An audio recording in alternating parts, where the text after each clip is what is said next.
दुर्गा मंदिर परिसर से लगभग 2 किलोमीटर दूर मलप्रभा नदी के तट पर गलगनाथ मंदिर समूह स्थित है। द्रविड़ियन और नागर शैलियों में निर्मित इस प्राचीन मंदिर समूह का निर्माण 8वीं शताब्दी के दौरान किया गया था। गलगनाथ मंदिर समूह का प्रवेश द्वार विशेष उल्लेखनीय है। प्रवेश द्वार के स्तंभों को पर्ण आकृति से अलंकृत किया गया है और मूर्तियों से सजाया गया है।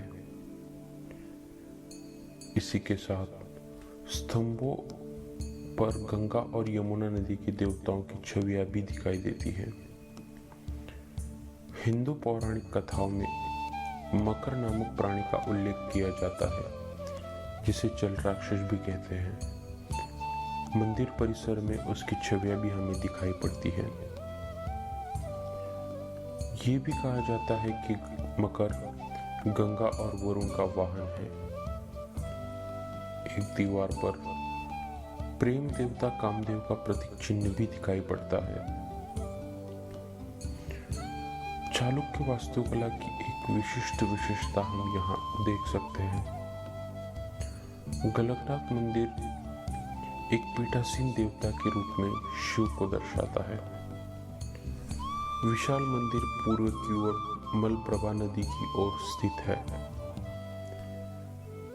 यहाँ पर एक बंद हॉल में एक विशाल शिवलिंग है, जिसे स्पर्शलिंग के नाम से जाना जाता है।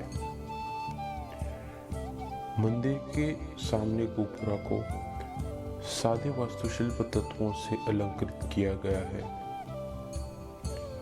हॉल के पीछे की दीवारों एवं खिड़कियों को उल्लेखनीय सजावट से सजाया गया है। मंदिर के आंतरिक भाग में कई मूर्तियां हैं, जिसमें भगवान गणेश की मूर्तियां मुख्य रूप से शामिल हैं। कुछ मंदिरों में हमें शिवलिंग दिखाई पड़ता है, हालांकि यहाँ कोई सक्रिय पूजा नहीं होती। एक मंदिर के गर्भगृह में नंदी और शिवलिंग है।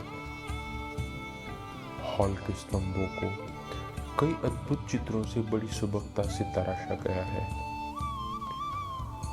हॉल और गर्भगृह को बहुत ही सुंदर डिजाइन वाली पत्थर से बनी जालियां एवं खिड़कियों से अलग किया गया है। 8वीं शताब्दी यानी मध्यकालीन भारत के स्थापत्य और मूर्तिकला कौशल के उच्चतम स्तर के कई उदाहरण हम यहाँ देख सकते हैं। गलगनाथ समूह में लगभग 30 से 35 छोटे छोटे मंदिर हैं, जिनमें से केवल गलगनाथ मंदिर बरकरार है, बाकी वीरान और खंडहर बन चुके हैं। गलगनाथ मंदिर समूह का इतिहास वास्तव में प्राचीन मंदिर वास्तुकला के उद्गम ऐहोल का इतिहास है। जिस समय ऐहोल चालुक्य की राजधानी थी, शासकों ने यहाँ लगभग 125 मंदिरों का अलग अलग शैलियों में निर्माण किया था। चालुक्य राजा पुलकेशिन द्वितीय जैन धर्म के अनुयायी थे। उनके शासनकाल के दौरान न केवल ऐहोल में बल्कि बदामी, पट्टदकल और अन्य क्षेत्रों में ऐसे अनेक वास्तुशिल्पों का निर्माण उनके द्वारा किया गया था। गलगनाथ का प्राचीन नाम पलोनी था। 17वीं शताब्दी में औरंगजेब ने दक्कन को जीत लिया और ऐहोल परिसर भी मुगल शासन के अधीन आ गया। चालुक्य वंश को उनके स्वयं के जिला अधिकारियों एवं राष्ट्रकूटों ने धोखे से ईस्वी सन 757 में बाहर कर दिया था।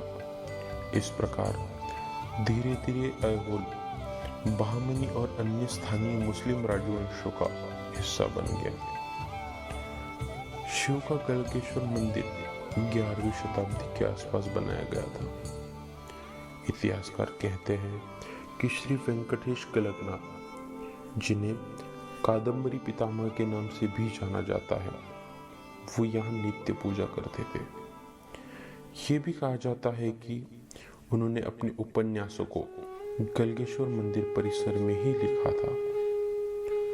कुछ शिलालेखों से हम यह अनुमान लगा सकते हैं कि नृत्य और संगीत सहित प्रदर्शन कलाओं की परंपराओं को उस समय बहुत महत्व था।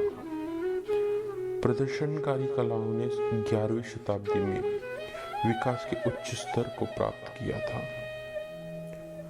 चालुक्यन राजा विक्रमादित्य, जो उस समय गलगनाथ के विक्रमादित्य थे, उन्हीं की एक शिलालेख से हम यह अनुमान लगा सकते हैं कि निश्चित ही मोकारी ब्राह्मण्य उस समय के एक सर्वोत्कृष्ट संगीतकार थे। ऐहोल पहुंचने के लिए निकटतम हवाई अड्डा बेलगाम है, जो कि ऐहोल से 190 किलोमीटर की दूरी पर स्थित है।